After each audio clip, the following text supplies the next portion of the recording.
Congratulations, you have found the Lambcast, the official podcast of the large association of movie blogs, also known as the Lamb. The Lamb is the largest collective of online movie blogs and podcasts with 2,000 members and counting. Every week on the Lambcast, various members of the Lamb community get together to talk about our favorite subject, movies. So bookmark the Lamb and follow us on social media. Be sure to join us each week to hear a lively discussion of films and movie-related talk from our members. Join the flock at largeassmovieblogs.com. To whoever finds this is the final log entry for the Lambcast vessel Hector. Our ship was overrun by a highly aggressive and lethal species, identified only as science fiction horror franchise sequel. Frequently when discovered, the species decimate its hopes, the hopes of its prey with sad reminders of prior glory and unmet expectations of entertainment. This log entry will serve as your guide to the events that befell our crew in the dog days of summer 2024. Our crew consists of 5 members. I'm Richard Kirkham, captain of the Hector, and sole proprietor of Kirkham A Movie a Day. Our science officer is Heather Baxendale-Walsh, word of Hellmouth rank, commander. She advised us against letting the entity on board, but was ignored by other crew members. Well, that's 100% true. I'm always telling people what to be afraid of, and nobody ever listens to me. And I get to be Jeff Goldblum and say, I told you so.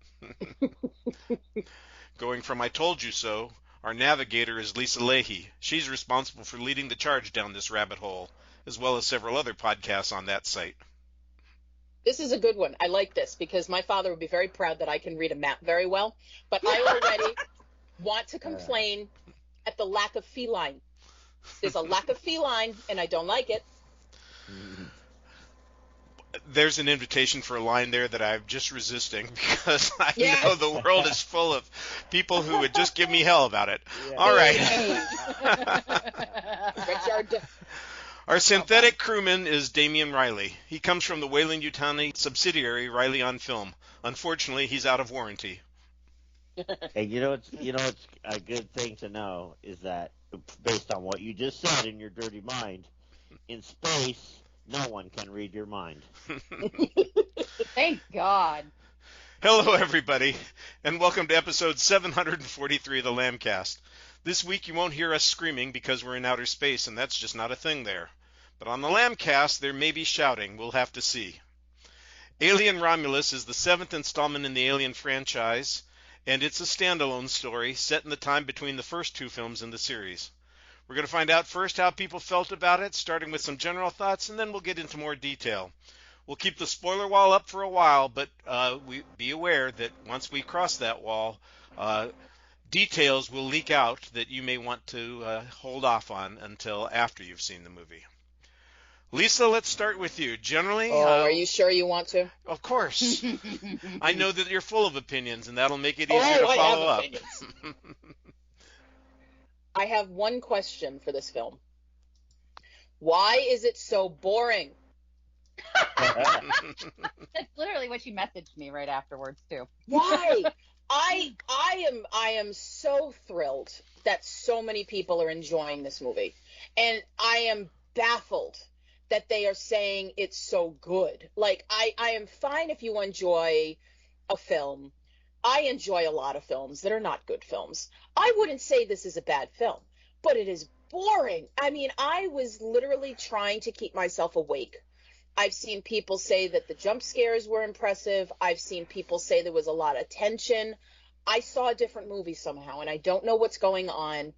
I'm bummed because I love an alien film, but the last 3 now have been awful, and I think they need to stop. And I'm just, I don't know. I don't want to complain, but I was so bored. You don't want to complain. What are you doing here? I know. Well, you know what it is? I feel like I shouldn't complain, and I am focusing on the positives. I have had such a good year for horror films, and it's just been a delight, one after the other, these wonderful independent films. I guess I have to thank the writer and SAG strikes for this because the indies have been able to take over this year, and they've all been wonderful for me. That the big, tent pole giant franchise, this is meant to scare the life out of you film is the one that fell flat for me. Damien, how did you feel about it? Were you bored? I absolutely loved it. It's weird how we're gonna have two different opinions because I don't know, the last few shows I've been on with the Lambcast, everybody kind of agreed, which was neat. But yeah, I just think we're okay. We'll talk, we'll talk. But I think it's really good. I think it's a good film, and I think I'm not really talking to the young people because they got a young cast, which we may get into talking about. But they put in a young cast. They got a relatively not really young director, but the kind of director that puts 20-somethings in his shows. You know what I mean? So they went that route. So I'm mostly talking to the people like me, like my peers, in their 50s and stuff, or even 40s. Hey, this is worth seeing. There's a lot of really cool little Easter eggs in this.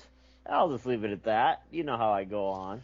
We'll be cracking open those Easter eggs later on and peeling the shell and revealing certain things that come up during the film. The black shiny Easter egg. But I will say, by the way, that there weren't a lot of shells to peel in this one because I didn't see any eggs. Oh no! Okay. Yeah, true. It's true. Well, Very true. There was actually one at the end that shouldn't be talked about, but we will be talking about. Heather, it's your turn to talk, so tell us what you thought of the movie generally. Commander Baxi reporting for duty, as it is duty. I would describe this as basically like a Boeing airplane flight. It went way up and came down real fast. Sorry, I'm keeping it dark here.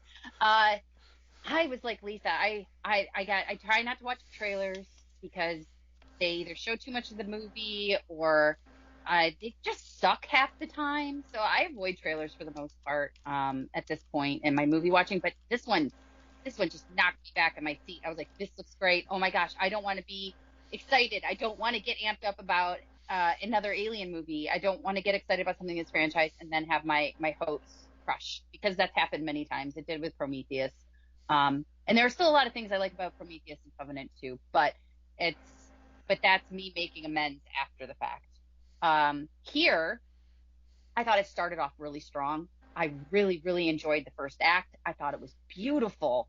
All the callbacks, the look, the feel. There was this really great retro understanding of what made the original first two movies stand out and do so well.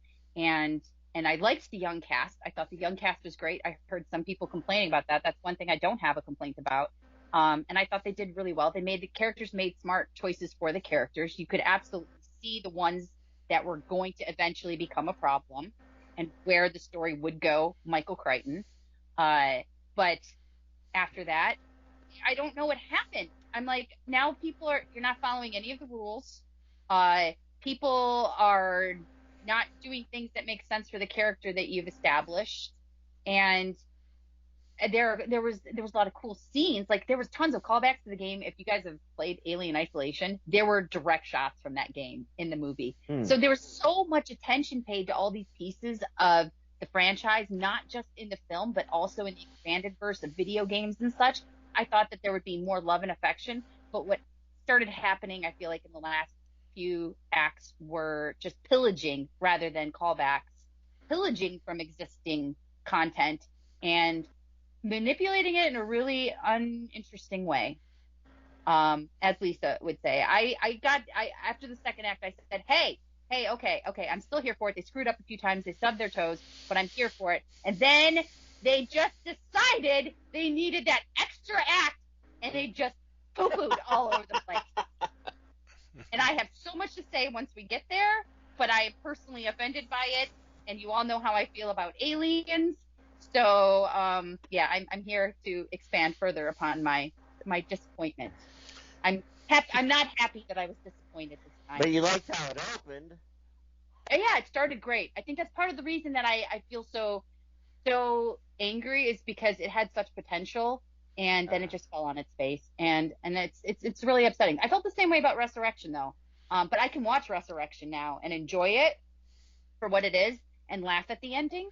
Whereas this one, I don't know if I'll have that same experience in a couple of years, but I feel like I won't hate it as much.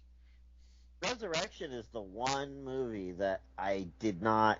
I have my little notepad. I usually don't have a notepad, but I don't believe in them for movies. But I had one this time, and I wrote down, where is the stuff from Resurrection? Because they're putting little stuff in, Oh, they put the whole ending of Resurrection in there. They got you. Don't worry. I see what you're saying there. I see what, okay, all right.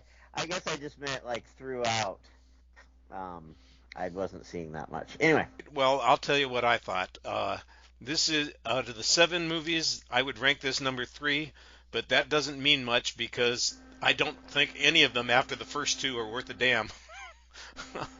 So, fair, Richard. Being at the top of a pile of crap is not necessarily, being victory.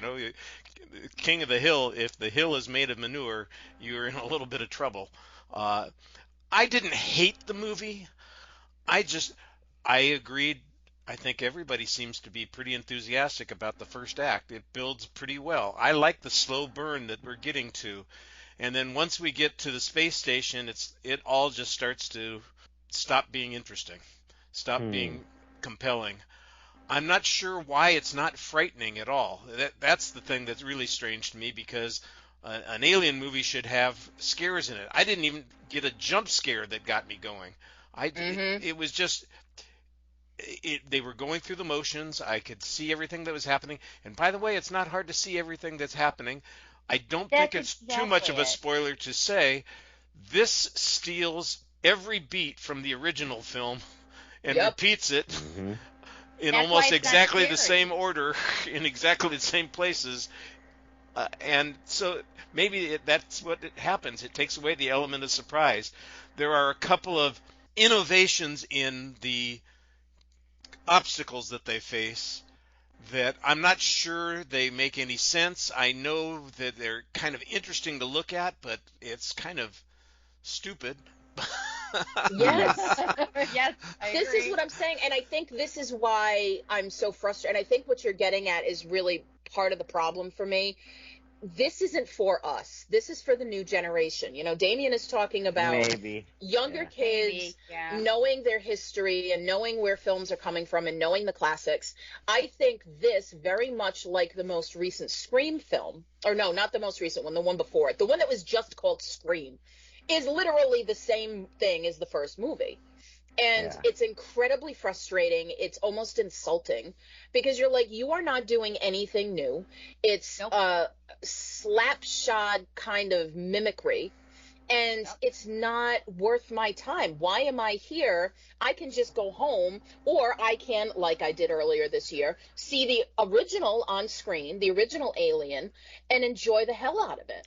Well, I don't need a rehash. It's kind of odd to me because Fede Alvarez did so good. He did a remake of Evil Dead, so almost exactly the same situation where he's remaking a story that we know, but it felt so different and felt so fresh. I loved his version of Evil Dead. Yes. But it's basically a remake, without Ash. Absolutely true. And that movie, I love Evil Dead. I love his version of Evil Dead. This fascination with just we're going to take the campiness and we're going to throw it out the window and we're going to go full tilt chaos with this. Yeah. And Evil Dead Rise was horrible because they tried to put the camp back in it instead of just sticking with the choice he had already made. I'm not a fan of remakes. As a horror fan, obviously all my life is remakes. And it just bums me out when... If you're going to make a remake, and I'll be angry at you for a different reason. But if you're going to be lazy about it and give me what you're calling a new movie, but it's the same broad strokes, I'm just not interested. That's the thing. It was Snapquester Lisa knows what she's talking about, listeners. It was infuriating, and that's when I find myself struggle the most is when I'm really leaning in, going, come on, please redeem yourself, come on. And I'm sitting there it's like watching a sports team just fall apart in a final game where you're like, you had it, you had something here, and you just all dropped the damn ball. And the Arizona Cardinals in the Super Bowl with a 35-3 lead. Exactly. Whatever Richard just said about that sports ball stuff, he's totally right.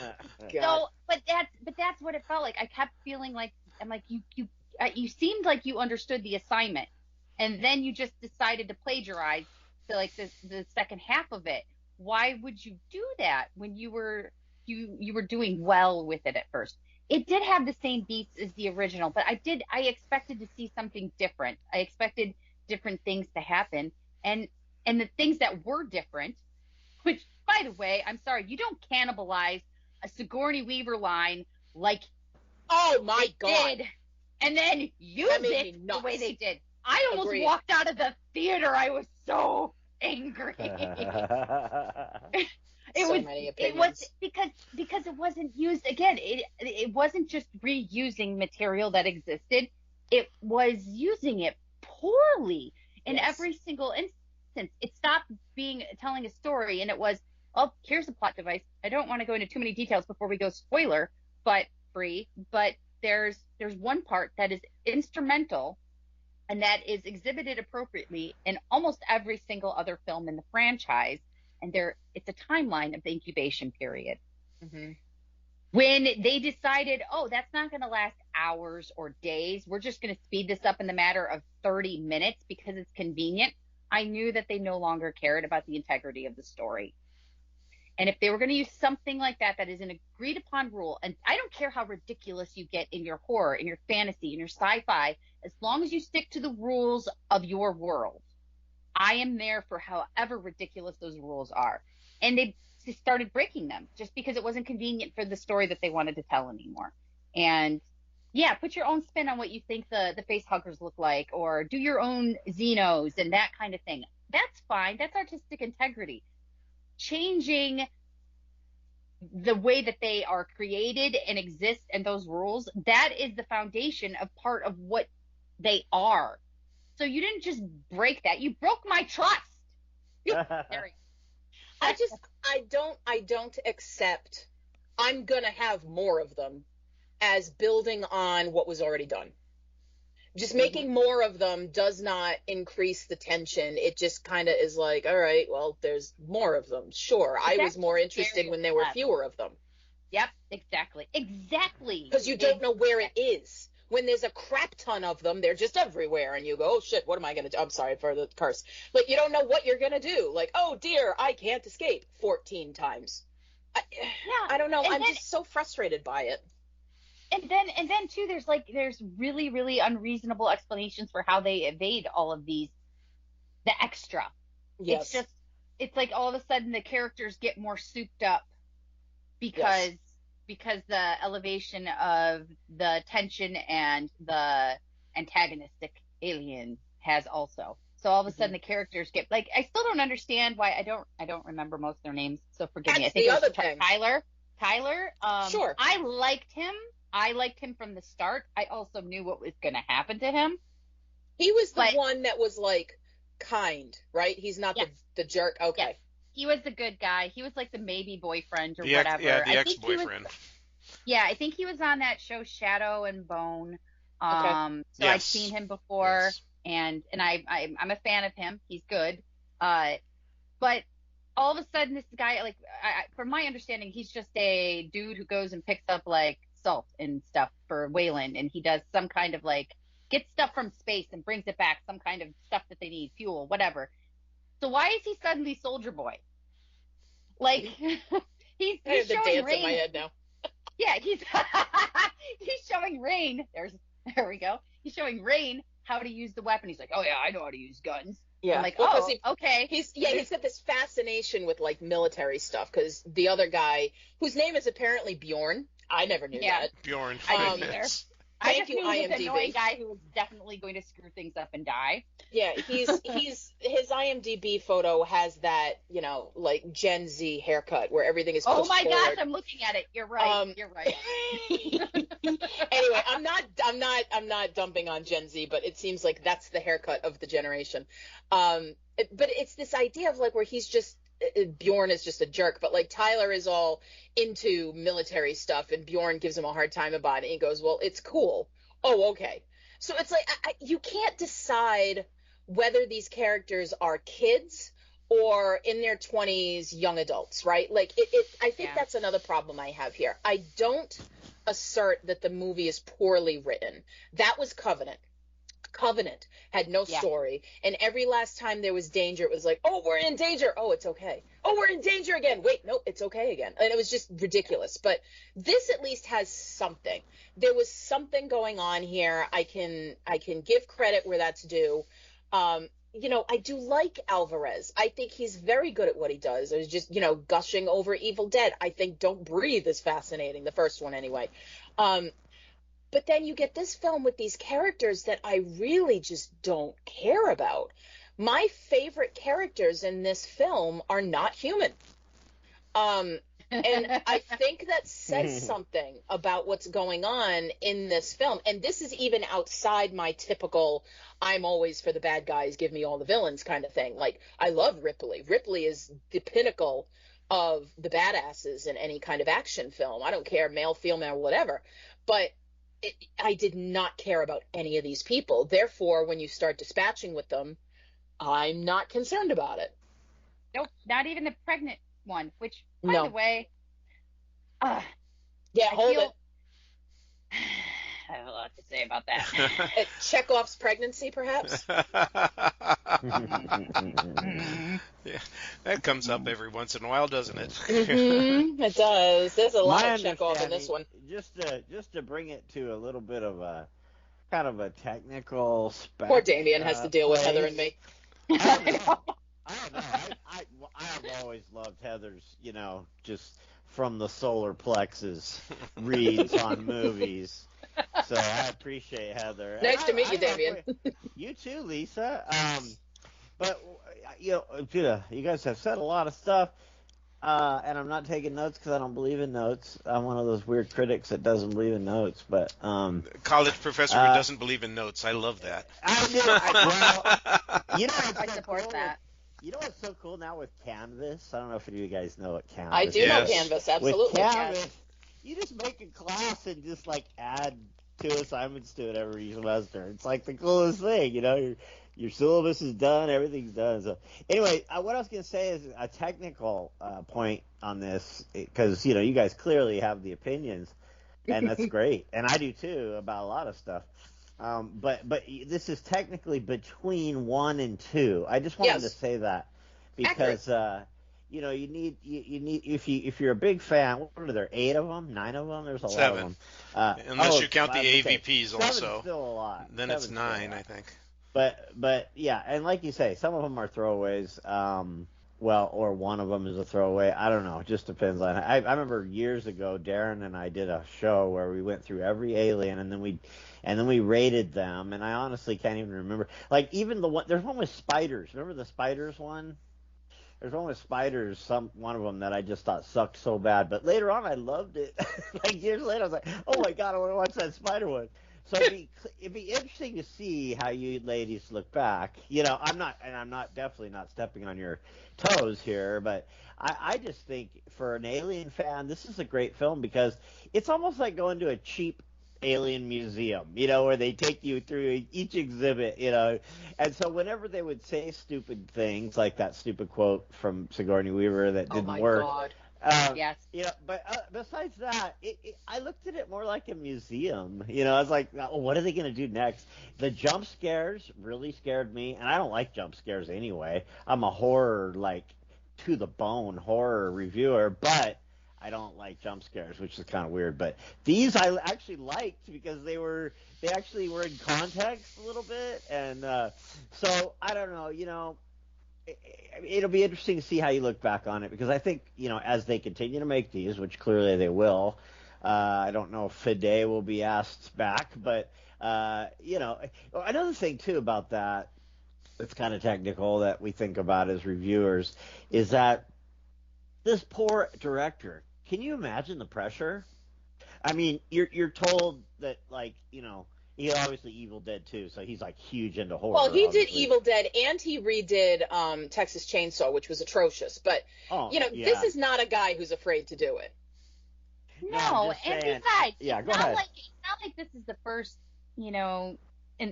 sequel. It's not or his first film or anything.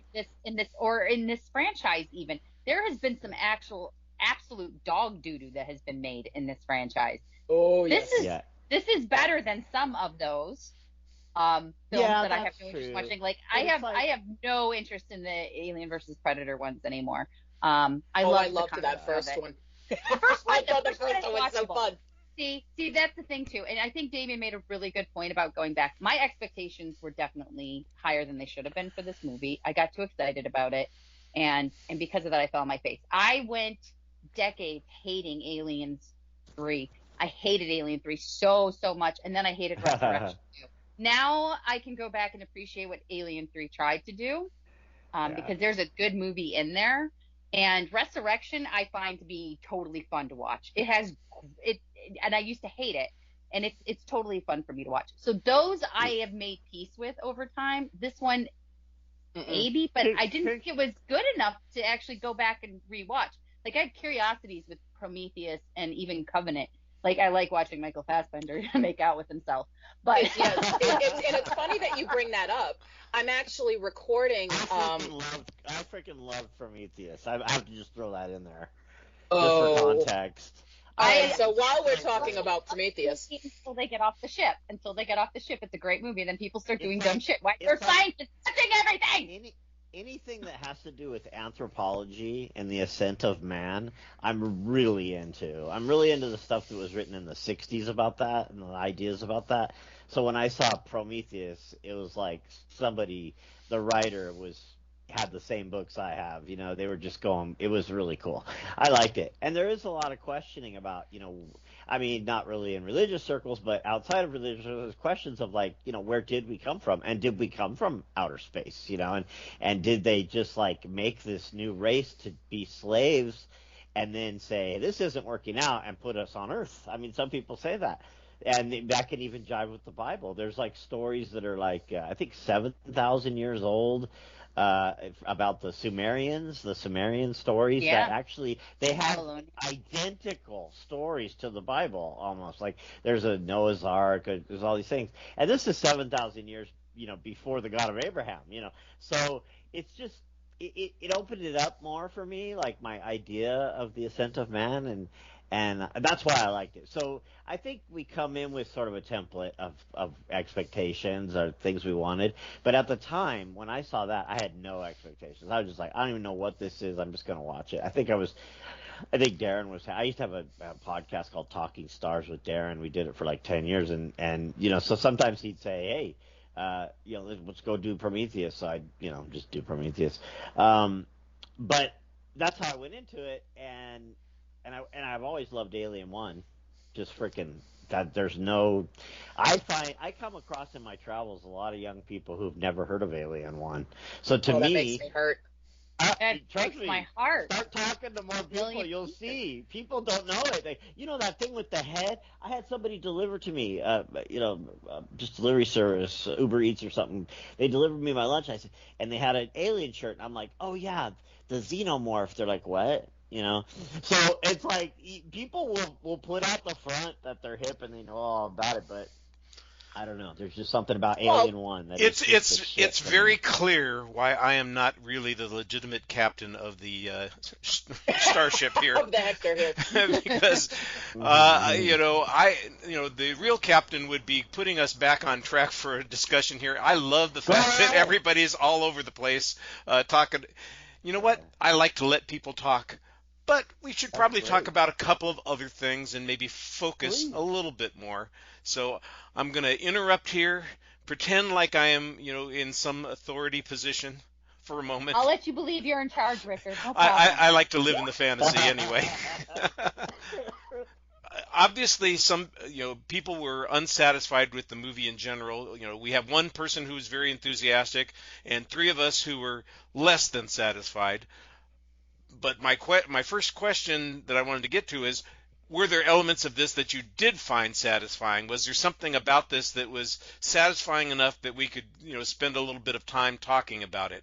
And I'm perfectly willing to tell people right now that the spoiler wall is coming down, so that if those things that you wanted to talk about that maybe are interesting and something that people might want to pay attention to, if they are spoilery, we can talk about them. So there's your warning, folks. The spoiler wall's down. Let's start with Lisa here. I know that you were bored, but was there anything about the film that was satisfying to you? David Johnson. David Johnson as Andy is outstanding. He is just absolutely spectacular in this film. There's just so many amazing things that happen through his performance. Because Andy goes through a bit of a shift once they get onto the Romulus, onto the Remus and Romulus space station. They have the opportunity to upgrade him. So like poor Andy is brought up there, and he's an android. He's an artificial, because it's told within the first 5 minutes. And I think it's fascinating that he is not the artificial that we're used to. He's not diabolical. He's not, very robotic. He is this kind, sweet brother figure to Rain. And I love his dad jokes. I am a big fan of the dad jokes. Huge fan of the dad jokes. I have the dad joke of the week on my board at school. Love it. I can't. So I loved him. And then when they do get on the ship and they realize that they can't get into certain rooms, they find the remnants of an old artificial, and they decide to take his module and put it into Andy, and then Andy shifts. It's very Flowers for Algernon. And now he's suddenly a different person. And now he's more about like the mission and what his mission actually is, and he becomes much more vague and ambiguous. Well, the upgrade is fine. I think that works well. The reprogramming is one of those things that is, there's the ominous Weyland-Yutani influence of the corporation putting their interests ahead of everybody else's interests. Yeah. And then since the spoiler wall is down, seeing Rook and the AI, whatever it is they did, they have an individual named Daniel Betts who's the stand-in, I guess, for Rook, because Ian Holm left us a number of years ago. I was so excited to see him. I was like, this is amazing, because he's doing his same artificial negative thing. He's only for the business. He's got his diabolical reasonings. And so Andy and Rook are my favorite characters in the whole thing. And they're not human. So I think David Johnson has got a lot coming from him, I think. I was looking into his film credits, and he's going to be in the adaptation of The Long Walk, which I am over the moon excited about, the Stephen King novella that should have been a movie forever ago. I don't know why they took so long. But I am really excited to see more from him. Heather, how about you? Is there anything that you found satisfying about the film? Yeah, there was a lot of things I liked. And I think that's why I got so frustrated towards the second half and the end. I loved the way everything looked. It felt so much like the first couple movies, just the sound of the feet walking on, the background noise, all of it was so nostalgic. I felt immersed immediatly in the world. The font was the same. The Weyland Corporation stuff. Yeah, it was really, really great. I love the shot of the ship coming up. I loved how like gradient it was too, because it does feel like we're kind of in the past. It's like retro, but still it's happening now. So I love the look of everything too when they came up and you get to see the belt with the planet. That looked incredible. Like all the little nerdy sci-fi stuff that they shoved in there, that's my shit right there. That's my jam, and I was so for all of it. The little moments that they took for the music and to see the way the ship looked and the way the station looked and stuff like that. I feel like movies now skip over that a lot. Yeah. I feel like movies don't take time to absorb where you are, not just who the characters are. It didn't jump over those moments initially. It didn't jump from one scene to the next. There was connectivity to all of it. Like I said, there was the detail of taking from games like Alien Isolation, which if you've played Dead Space, Alien Isolation is in the same wheelhouse. It is a terrifying, amazing game. Highly recommend playing it. There was even a couple little bits that I thought might have been callbacks to Colonial Marines, another Aliens video game.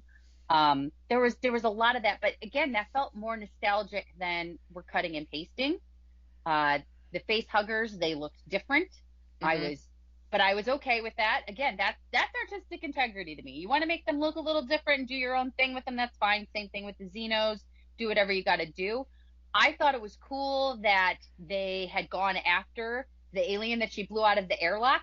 That was great. What a wonderful idea. Of course would go after it, right? Why wouldn't they? That is the most human, honest thing about the entire story. That they would go get the monster because they'd have to know what the monster was made of, and that Right. this would happen. And then you did get the sense, and I call it like the Crichton effect, which is where everything is you see the characters that are going to be a problem. You see the things that are going to be a problem. You can predict all these patterns, and then it seems like somehow the problem has been avoided and they have a solution, and that's when shit hits the fan and everything falls apart. That never actually kind of came to fruition because none of it really ended up feeling like there was a build after we got to Rook, which I also agree with Lisa. I loved Andy. I thought he was brilliant. His acting was incredible.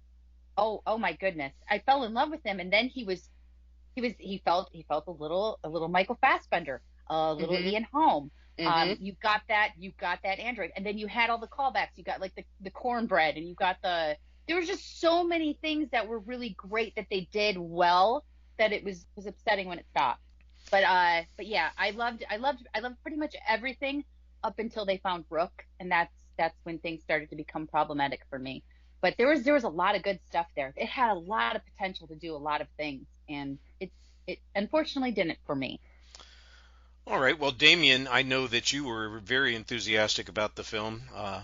So maybe you can tell us what the most satisfying elements of the movie are. And Exactly. Well, not exactly, but almost exactly like Heather was saying.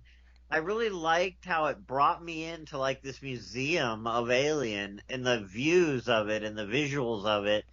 Um, yeah, it's like, when I was in Seattle, I went to this history of horror museum. I don't know if anybody's ever heard of it or been to it, but it was so neat because, there'd be like an Eli Roth room and there'd be all these little trinkets and things like that. And I think there was an alien, at least the face hugger was there.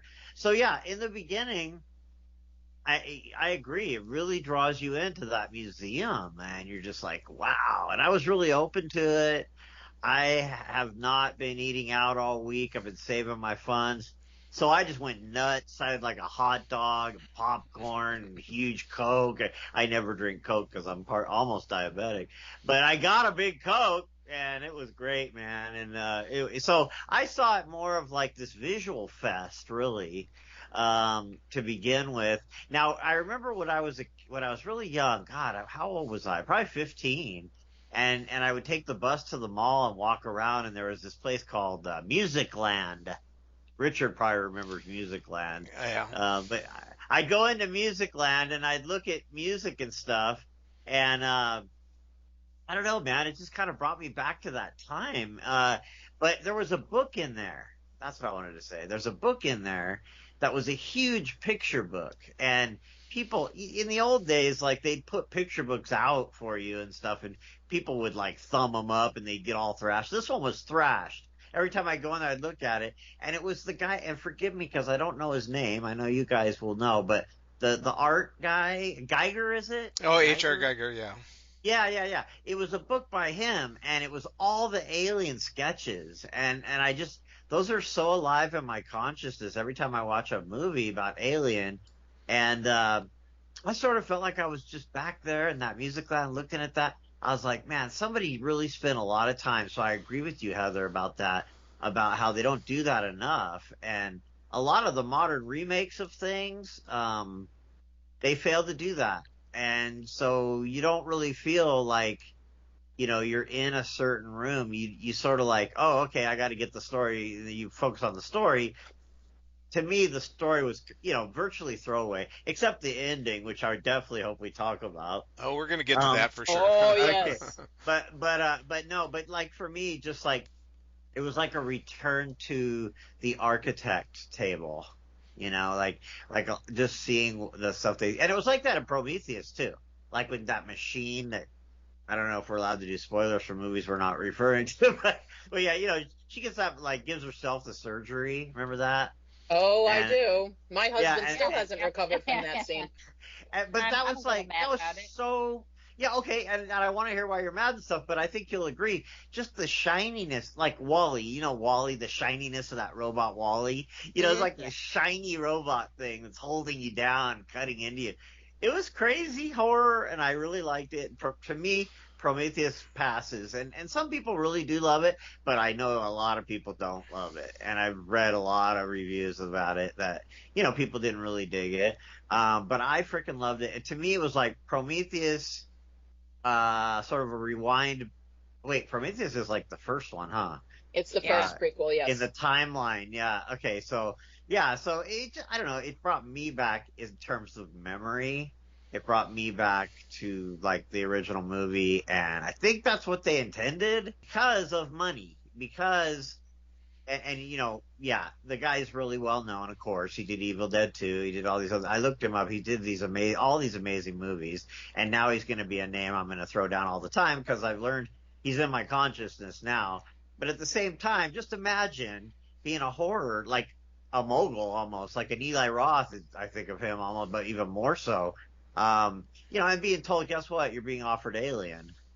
I mean, at first you'd be like, holy shit, this is, oh my God, my existence, I can die now. I can just go ahead and die now.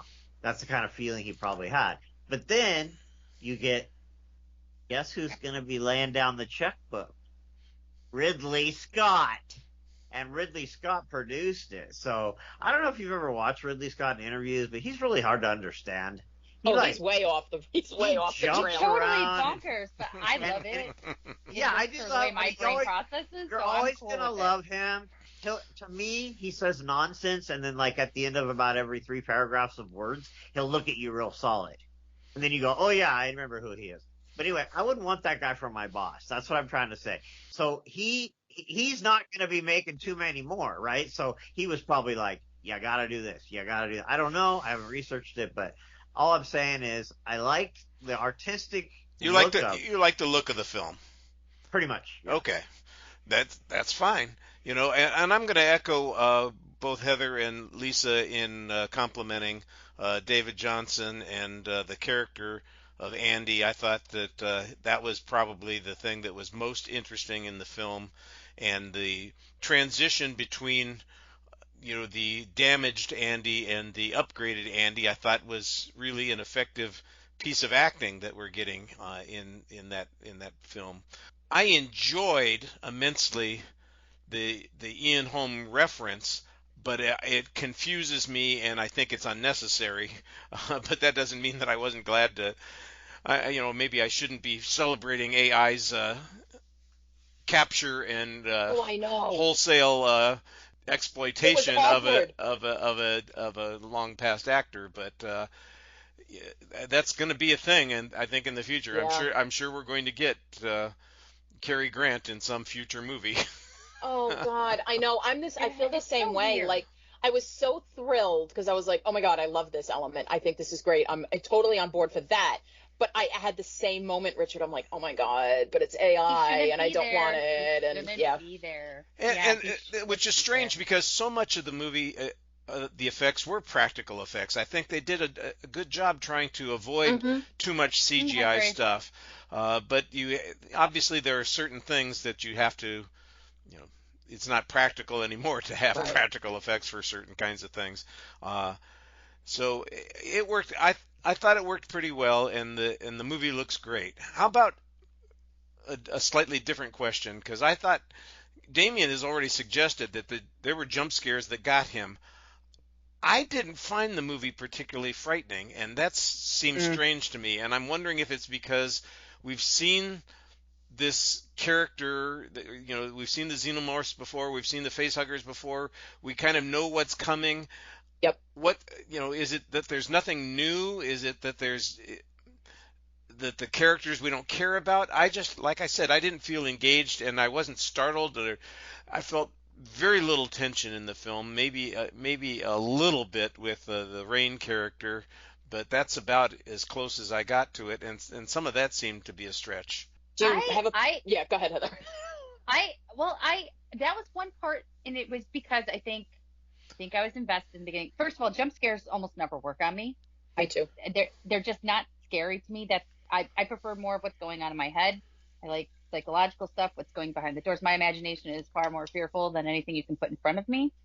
Like you can make the sound. There's a scene in here where they're going down the escalators, and it was a scene from Alien Isolation, the game. And I'm sitting there going, where could the Xeno be? Where could the Xeno be? And the fact that I'm looking for it on the screen to know when it's going to jump out, and I'm sitting there getting that anticipation because I've experienced it before in the video games, but I don't know where or when. That was exciting for me. Those moments build. So if you get a jump scare after that, it's a payoff. If I don't get it afterwards, it's still building tension. So it's effective either way. However, there were a couple moments, and it was in the first act when they first got to the station. I think one of the times was when the facehugger jumped on the glass. I did a little jump. It wasn't a big one, but I did a little jump, and I was like, oh, they got me. Good for them. So there was a couple of those moments, but that completely stopped happening after I no longer accepted the rules of the world because there wasn't anything to agree upon of what would happen and what wouldn't happen anymore. So it just turned into okay, I guess anything can happen. So I just will sit here and wait and see where this cluster mess goes. All right. And by the way, one of the things that I think complicates that is they put a ticking clock element into this film that is going for the whole run of the second half of the film, and everything that you've just described, the like we've talked about, the development of the evolution of the xenomorph characters takes place. I mean, we literally get multiple stages of these characters within a 45-minute period. Right. Well, that's exactly it. And forgive me for just a second here, but this was the second biggest pet peeve for me through it, and I touched on it early on. But it is that ticking clock, and I know why they did it. There was a callback to Aliens, and you now have 15 minutes to reach minimum safe distance. And if you watch the director's cut, it's actually pretty freaking close. It's like 2 minutes off what the actual countdown is. In the film, yeah, but that takes place in the last 15 minutes of the movie. It doesn't start in the middle of the freaking movie. But that's my whole point. Yeah. That is the way it was done, and it was done as it should have been, because Aliens is a perfect movie. However, this uses it, and at first I'm going, oh, okay, that's a callback to it. But then they had meshed, like you said, the whole entire movie into 40 minutes. And instead of it being exciting and the countdown, you're like, this would never, this is not enough time. This doesn't make any sense. Like we had an entire evolution of someone being impregnated with the chest burster, which that happens in like 2 minutes, and then the gestation, which happens in like 5 minutes, and then it's born, which happens, and then we get the vagina cocoon that it's in, because that looked like a really grotesque vagina when they started digging in it. Which, I mean, let's just be honest, that's what it looked like. Yeah, that's exactly what it was. Yep, there's so much of that kind of imagery in the first one too, but all of them. Go ahead. Yes, and so it's there, but that's what it is. But all of that happens within this 40-minute period of time. Oh yeah, and they go up and down the elevator and back and forth across the station and into and out of the exterior vehicle, and not believing it. And it's just, and I'm going, wait a second, this is not. If you want the countdown to matter, then you have to make it believable in the context of what's happening. Yes. Yeah, I agree with you. You give us a time in the beginning of the movie, and you're like, oh, it's going to self-destruct in 90 minutes. And I looked at my phone, because I use the Run P app, so I have a countdown for when the credits are going to start, and it didn't align. And in this day and age, if you're going to give me a time frame, but it's not going to align with the runtime of the movie, I'm not interested. Exactly, and it doesn't have to be perfect.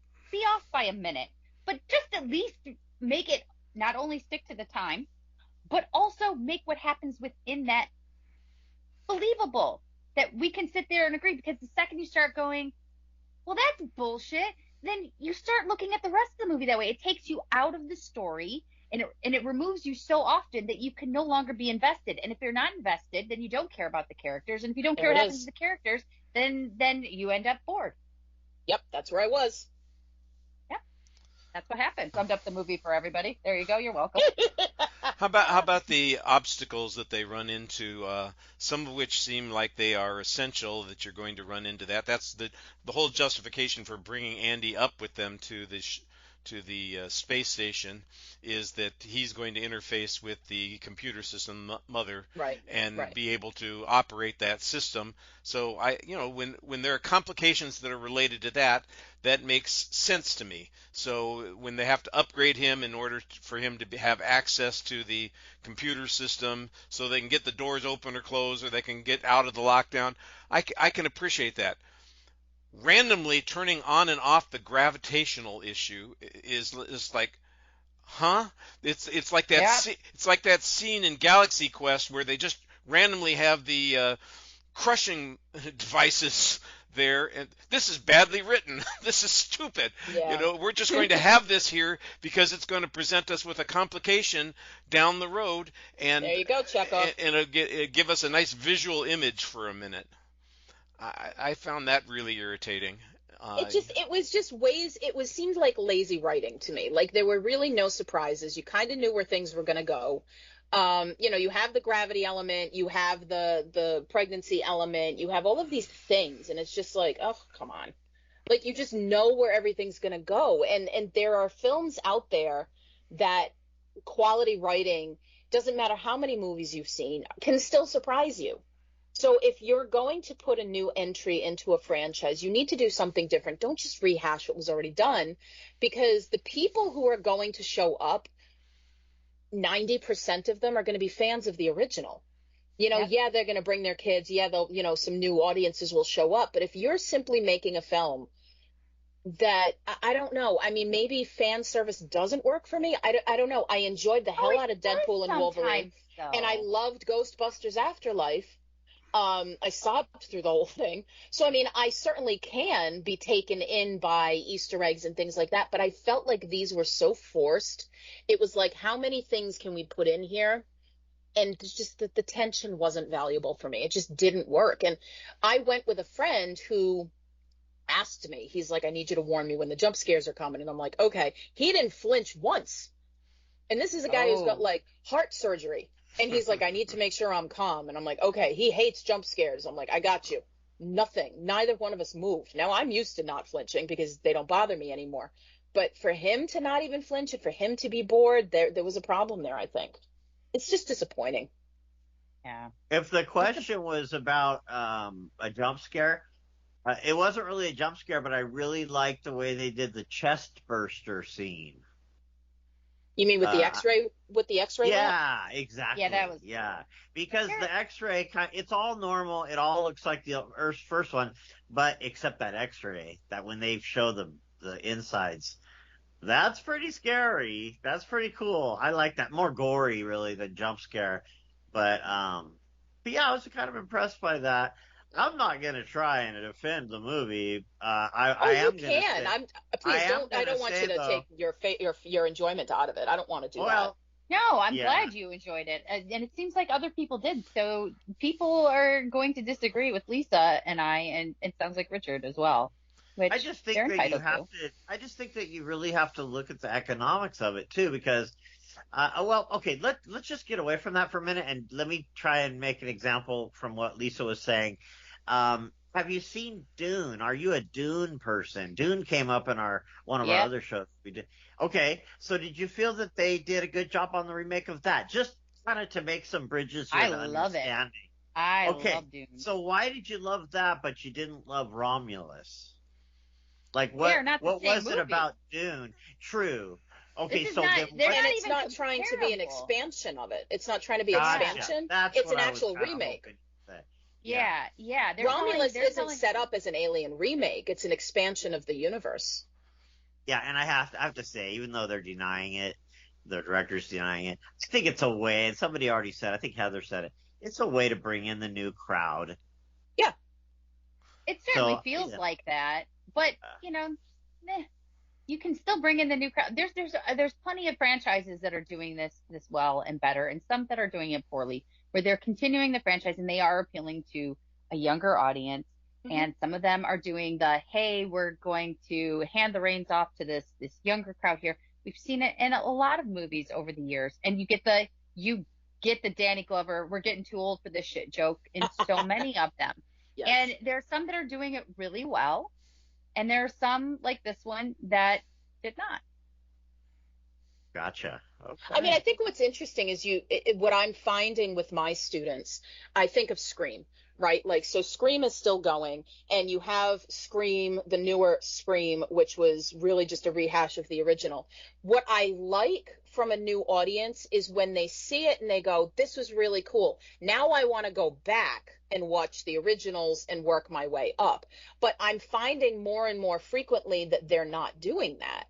They're not going back and watching them. So like somebody who sees Romulus, which frankly, it's rated R. They can't see it technically. They will anyway. But, like this wasn't PG-13. So this isn't. Oh, are you kidding me? 11-year-olds are watching these horrible movies nowadays. Anyway. Oh, I know that. But I mean, like I see every horror movie that comes out, and I see it in the theater the day it releases. And you can tell very clearly when a movie like Tarot is very clearly a PG-13 horror film.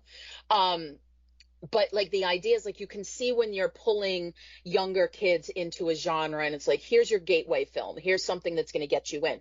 And if this is attending to those younger audiences, what it needs to do is make you want to go back and watch the originals.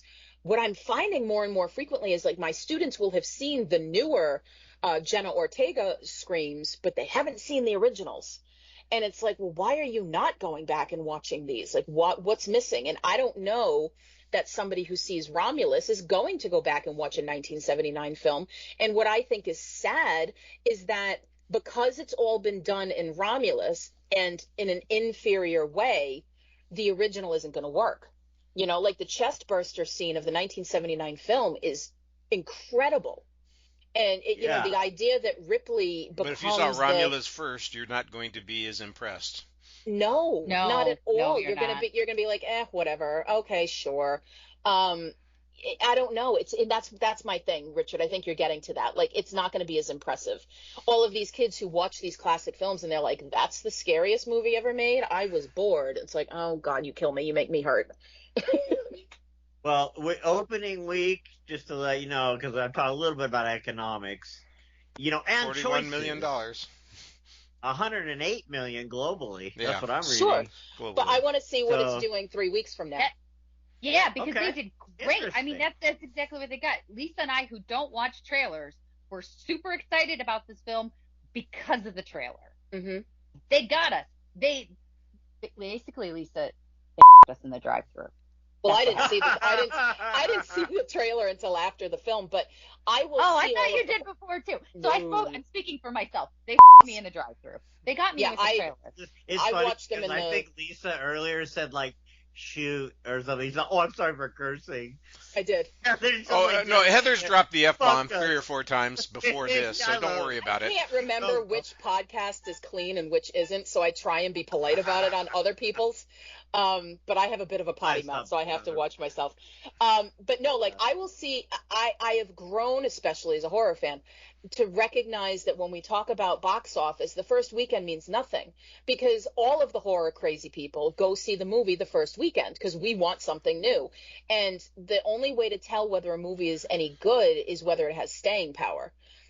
Films that will create a buzz and create more widescreen viewing, something like A Late Night with the Devil, which was in limited release, but then all of the crazy horror fans came out and saw it, and this movie blew up. Like, this was one of the big horror movies of the year. I think Alien Romulus is going to get huge money and did this weekend. I want to see if it's even still in the theater a month from now. Deadpool is making disgusting money because people are seeing it more and more and more and more. They're going back to the theater to watch it again and again. This movie is not going to have that staying power, in my opinion. Well, I can tell you, and you may be right, and I'll watch it too, of course. This one kind of snuck up on me. Like, literally, like Rich said, hey, we had somebody wasn't able to come, so do you want to come?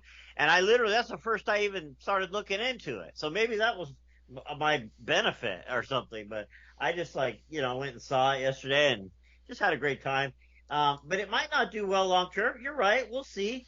And maybe that's not even a determiner of what a good movie is. Here's the I don't go to Rotten Tomatoes very often, but sometimes we have a question like this that comes up. Yeah. Critically, the critics' view of it, 81%. Yes. The audience scores are 86%. So people Yes. are liking the movie. And for a horror movie, you look at horror movies. I've talked about this before. I don't even want to get into it because it's nothing I can prove. But my theory is horror movies like cap out at like 65% of the popular vote, and there's reasons for that. So if it's already scoring at 86, we'll watch it, of course, but I don't think it's going to come down a whole lot more. We're the outliers on this one. Yeah, I know. That's okay. That's okay. I'm the outlier on everything. I've heard a lot of people. They're one of our friends, Vern. He doesn't like it, but Vern typically doesn't like a lot of things. So I wouldn't. I'm astonished because Vern and I are usually on the polar opposite of the scale in terms of what I like and what he likes. When it comes to weird stuff, I'm on the same page as Vern. But when it comes to mainstream stuff, he's not into most mainstream things. So that didn't entirely surprise me, but DJ came up with a review that pretty much echoed everything I was thinking this morning. I'm like, thank goodness it's not just me and Lisa. Yeah. Oh no, and there's a lot of people who don't like it online. Yeah, I've heard a lot of people that I'm usually on the same page with that have liked it. But I'll admit to, I'm not precious about many things, but I am when it comes to my Alien franchise. I am a bit precious about it, and I can be. So. But I think I'm fairly objective in that capacity, all things considered. But I definitely hold higher standards to it because I do adore it and love it so much. And there's a few other franchises out there I feel the same way about. I expect more and I don't mind. Then there's one like Star Wars where I'm like, yeah, you can put some garbage out there. I don't care. I just love Star Wars. So it really just depends. It just depends. It does.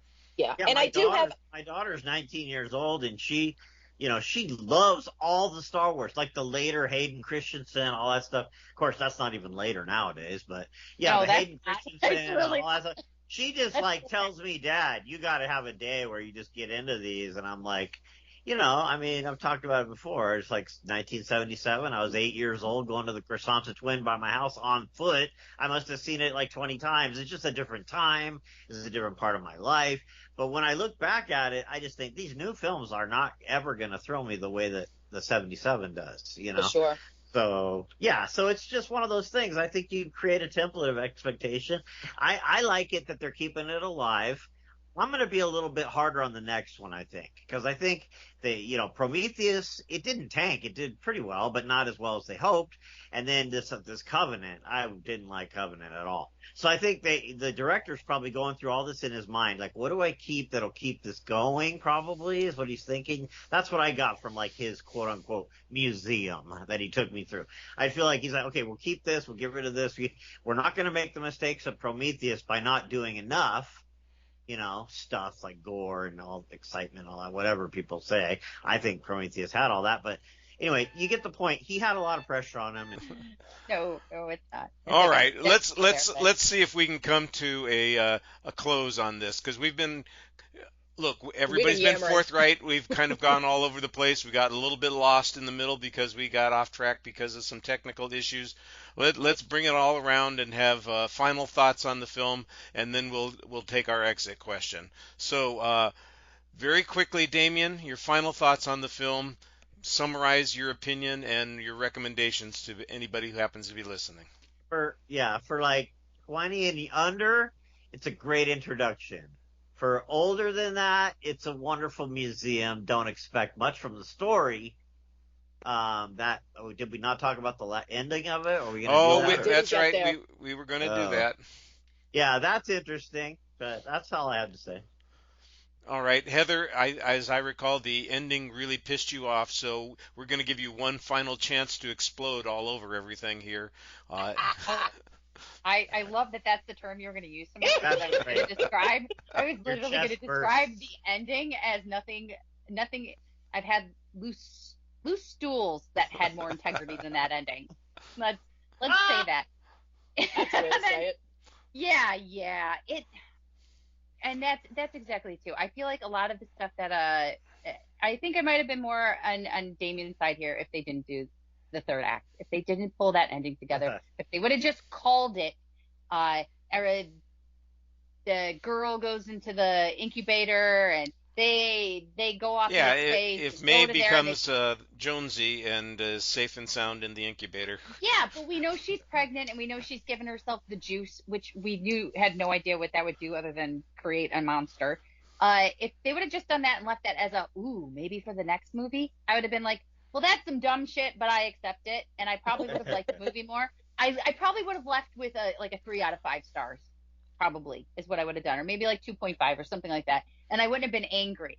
But then they decided that they needed to have this monster baby born that came and decided to suckle on the mama's nipple, and then there was the egg baby, and then she didn't kill it right away, and just it was blatant, obnoxious stupidity. It was a replay at the end of Alien Resurrection, which everyone hated. And it was awful. And it made me walk away in anger. It made me walk away in anger. And I'm still upset about it. So I'm probably going to complain about this for a lot of years. And then maybe I'll watch it again and feel differently. But I'm going to be mad about this for a really long time. And I'm sorry, everyone. You're going to have to listen to me complain about it anytime you bring up Ron. Well, Heather's had her chance to look back in anger. Lisa, what have you got to look forward to? My complaint, it was funny because I actually posted saying, what is it with these movies and starting with these like birth horror elements? And a friend of mine was like, well, that's Alvarez. And I thought about it, and I thought about the ending of Don't Breathe, and I went, oh God, he's right. Prometheus with the abortion scene, and then this with this individual. Of course, I looked him up. He's 7'7" from Romania. God bless him. This man Bobrovsky. Apparently, this is the one thing he's in because he is apparently looks strange. How useless. Like, it just, as soon as it happened, I went, oh God, we're going here. Like, that officially was like, I am so done with this movie at this point. It just, I get it. Again, Chekhov's pregnancy. We have to bring it back. There has to be some horrible thing. We have to have some idea. You have to bring to the forefront Rook's commitment, words are hard, to the mission of we're trying to evolve and advance humanity. So, of course, we need to see what that's going to look like, and it's going to be hideous and scary, and I guess, to people. It was just kind of dumb. Like, it seemed cartoonish. It seemed silly. You get a look at it because that's the whole point. Is you give me this weird monster, you got to get a look at it. It's ridiculous looking. It reminded me of Splice. Oh yeah, that too. I mean, it's all the same thing. It was just like, okay, we've done this. It made me tired because I'm like, really, there's not going to be anything in here that's like original or actually scary or anything that's going to bother me. So it was just a letdown for me. I do appreciate that there was more writing in Romulus than there was in Covenant. I can appreciate the attempt, but it's going to make me sad if this is the entrance to the franchise for new viewers, because where it comes from is so brilliant that those films then become, oh, well, they got that from Romulus. No, of course they didn't, because it's a 40-something-year-old movie. But I don't know. I'm let down with it. It's not a bad movie, but it's certainly, as much as I can go into a film objectively, I did not go in expecting Alien or Aliens at all. I expected a standalone movie that's going to tell me a new story and it's going to be interesting, and this just doesn't. Too much of it was silly to me. If you would have been expecting a Slice, then it would have been, you would have really found it enjoyable. Slice was also money I can't get back. Yeah. Never go full Splice. That's what I never go full But Splice. this is really why I don't watch trailers anymore. I go into everything on complete blackout, and people don't get it. They're like, well, how do you know what you want to see? Well, if it's a horror film, I'm going to go see it. Doesn't matter. So I have no expectations.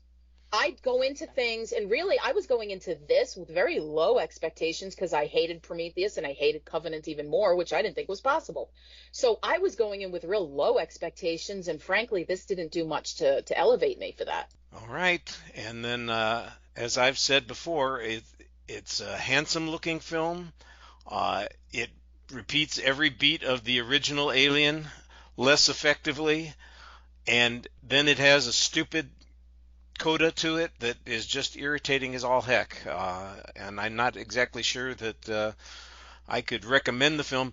I think people who go to see it and don't have in a big investment in the Alien films will probably be perfectly fine with it. They'll say, "Oh, that was fine. That was good because it's well made." I just didn't find it nearly as tense as it should be. Not frightening at all.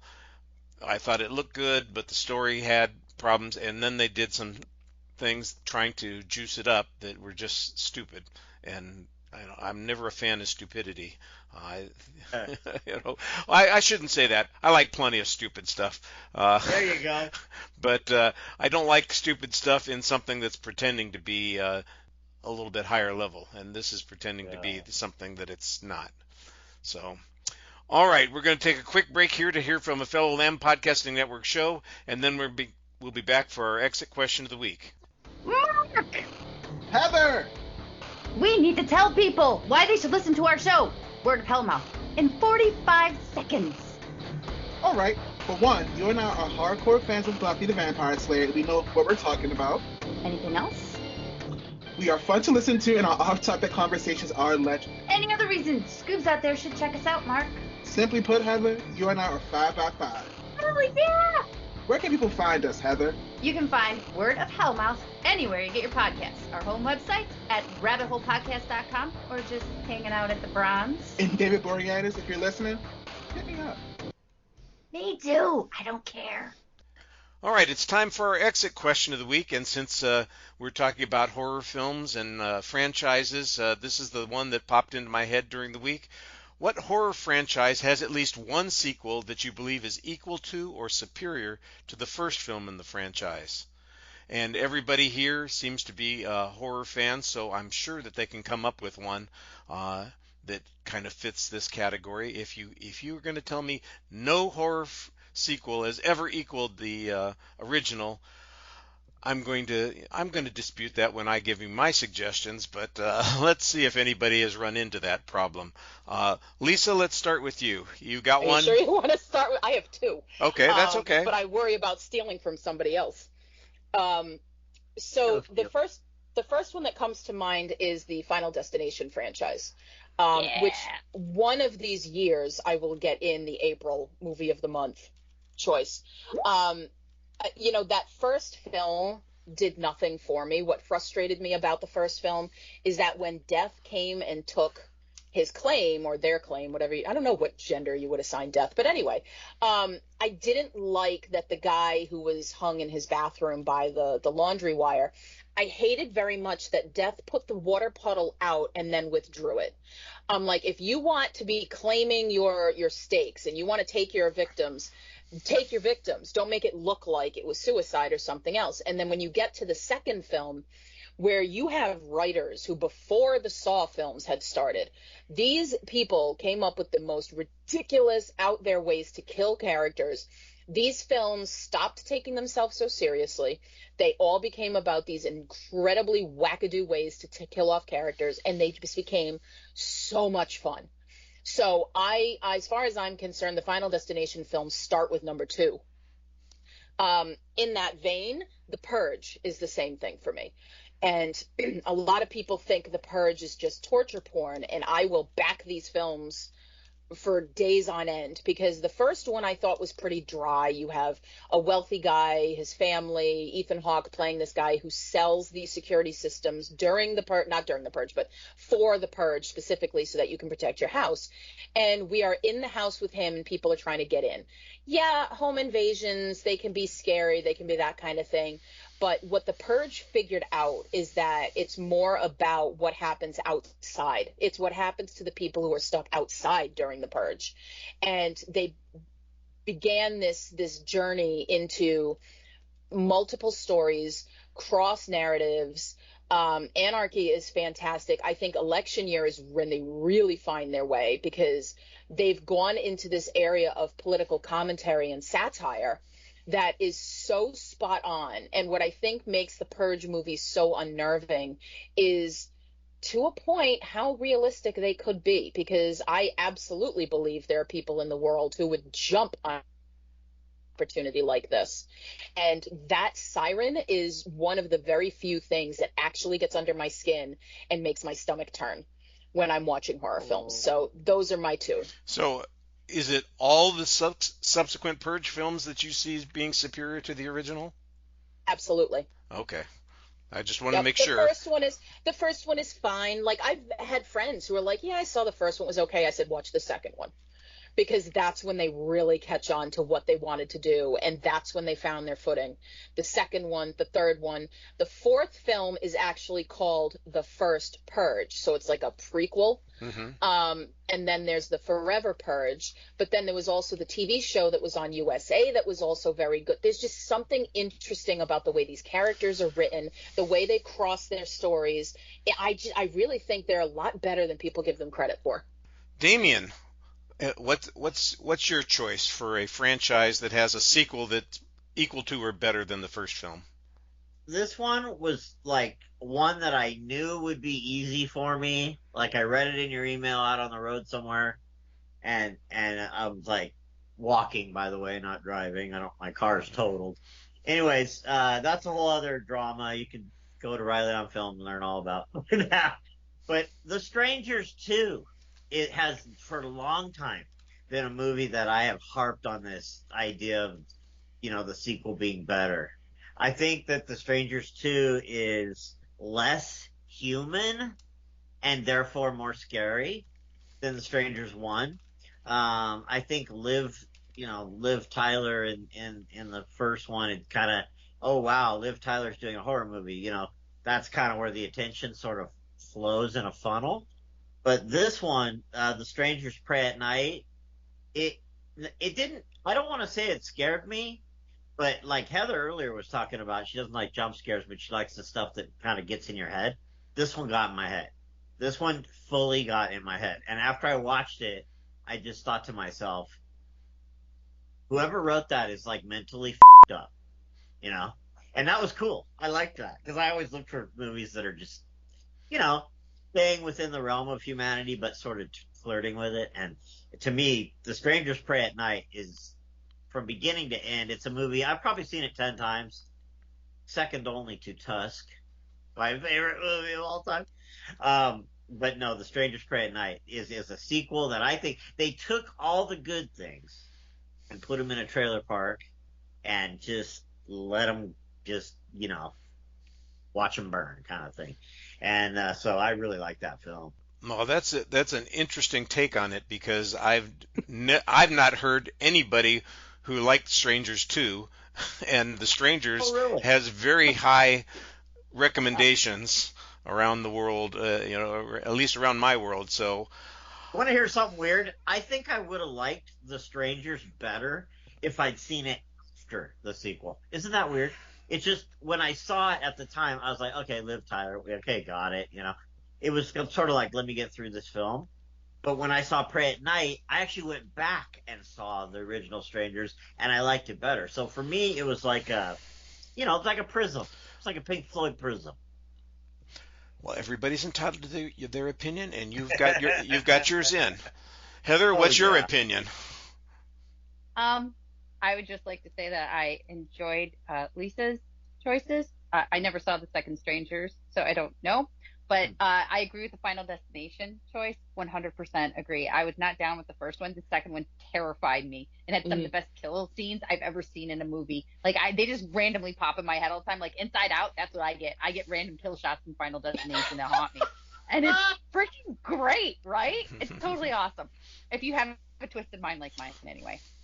Also, you just made me want to watch the Purge sequels because I've never seen them, because the first one I was like, it was fine. Wasn't interested. Oh my gosh. So Lisa, you just totally influenced my future. Actually, I'm going to save them for Spooktober when I start watching scary movies. Oh my goodness, choice. Please make sure you check in with me. But anyway. I will. I have two choices too. One, the sequel isn't necessarily better, but I feel like it's about as good as you can do following a movie that is what I consider absolutely perfect, which is the original Scream.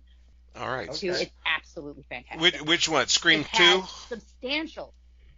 Yeah, Scream 2. Yeah. You glitched out. Two. Okay. Oh, sorry. Yes, Scream 2.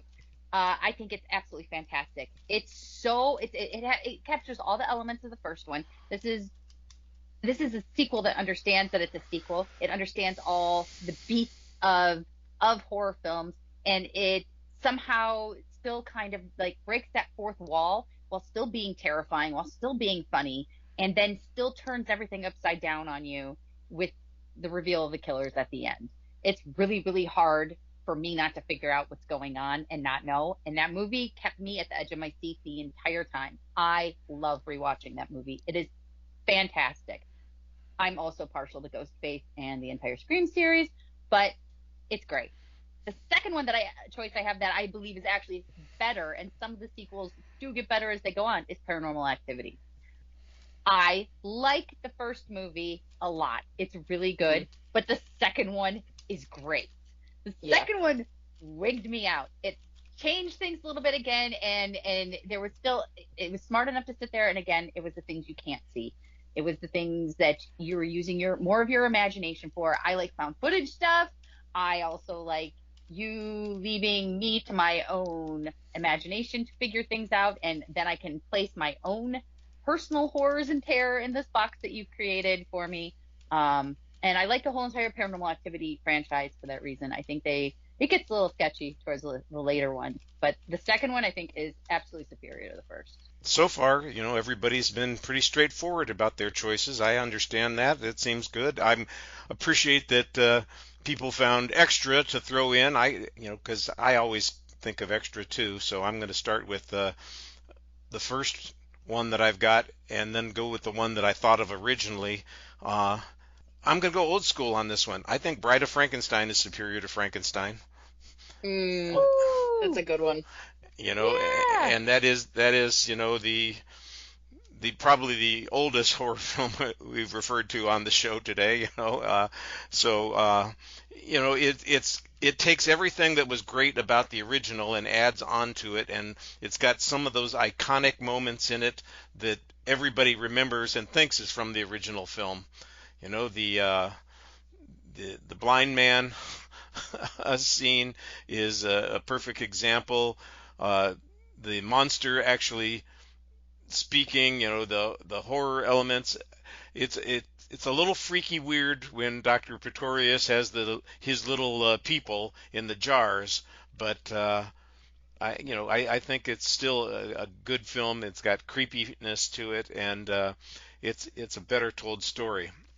The one that popped into my head first is basically 10 Cloverfield Lane over Cloverfield. God, that movie's so good. Good one. So good. That was on my short list too. Good choice. I like Cloverfield fine. I enjoyed it, but it's a big scale picture. It's not strong on the acting. It's all about action and movement, and there's constant movement. 10 Cloverfield Lane is the kind of slow burn creep fest that I love, and I've considered it a sin for years that John Goodman hasn't even gotten, mentioned for Academy Award situations. Agreed. He's been terrific in so many films. He's made so many films better, and he was perfect in this freaking movie. It was just agreed.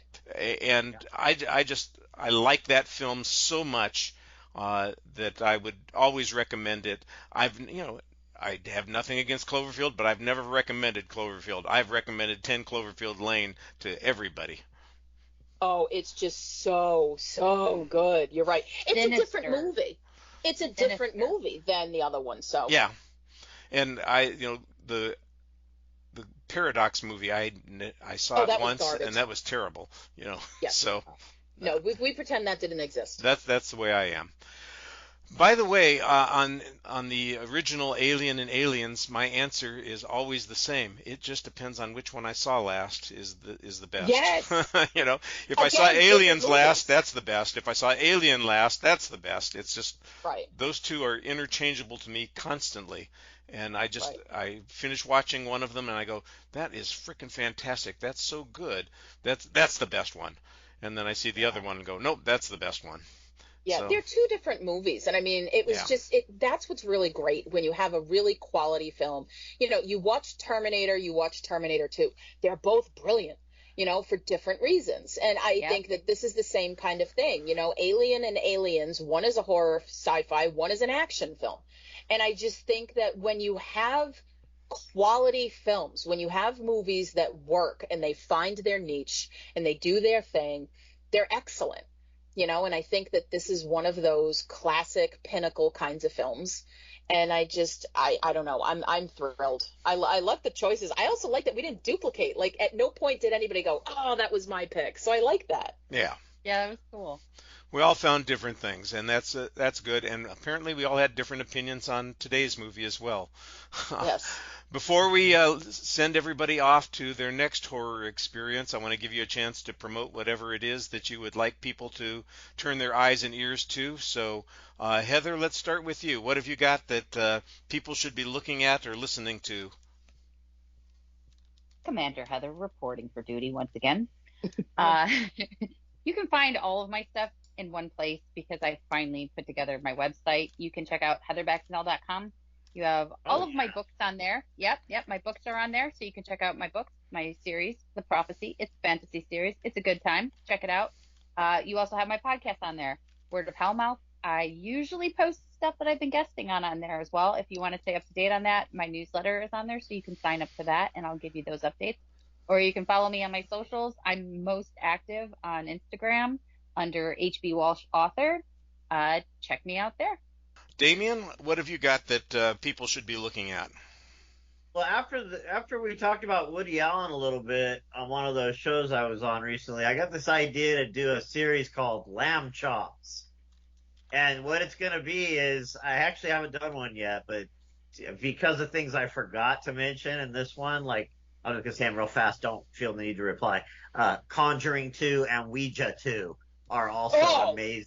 Absolutely, Ouija 2 are also amazing, yeah. So anyway, the point is, I'm going to do a Lamb Chops on those two because I mentioned them on the Lamb. And I also have been reviewing films, like I did Broadway Allen Rose, if you follow my blog or my podcast. I have a blog and a podcast. My podcast is Riley on Film. My blog is Riley Central. But anyway, I just do too much stuff, but it works for me. So Conjuring 2 and Ouija 2 are going to be on the next Lamb Chops. So I'm going to explain why they're better. I don't have to convince Lisa. Oh, Ouija, oh my God. That movie, Origin of Evil, spectacular film. That movie exists by itself. I don't even deal with the first one. Anyway, I told you not to comment. I'm just kidding. It's a joke. I'm That's holding how you get kicked. holding my tongue. Do that through the internet. Opinions. Lisa, how about you? So you can hear me on the Rabbit Hole Podcast Network. I am on a show called The Gift of Horror with Jason Soto. This is the original Between the Scares podcast, but Jason got bored with the format. And so we've shifted. So you can find us on the same stream. If you subscribed to Between the Scares on Spotify, now we're doing The Gift of Horror in the same place. So The Gift of Horror, we have identified a bunch of subgenres of horror, and we have selected a film in that subgenre that we gift each other. So in each episode, we talk about 2 different films, and there's, a friendly competition of whose is better. So you can catch us there, and you can catch me on Pictures and Conversations, a Rabbit Hole Podcast book club, and that posts on the 20th of every month. We just finished recording our August episode, so that'll be going up later this week. You can also get a jump on your reading for the fall. Our September book is going to be Josh Mailerman's Incidents Around the House, and our October book is Hemlock Island by Kelly Armstrong. And so we hope that you'll join us and join in on some spooky reads for the fall. Jason Soto was on like 4 of my shows like 8 years ago. I'm sure he remembers me. I'll tell him hi from me. Oh, sure. Will do. Hi. Yeah, well, I think we still have a variety of lambs who are in and out of our circle, orbit. but they're not necessarily active on the Lambcast. Jason's been on the show since I've hosted 2 or 3 times, so I wouldn't put him in that category. DJ got mentioned earlier. I don't think I've had DJ on the show for 2 years, and that's a little disappointing. But one of the things that's turned into a problem is that, of course, people are recording their own podcast, and guess what? They like the same time that we're using it. So we rescheduled. We made sure that ours was earlier today, so Heather and I could be here. Nice. Yep.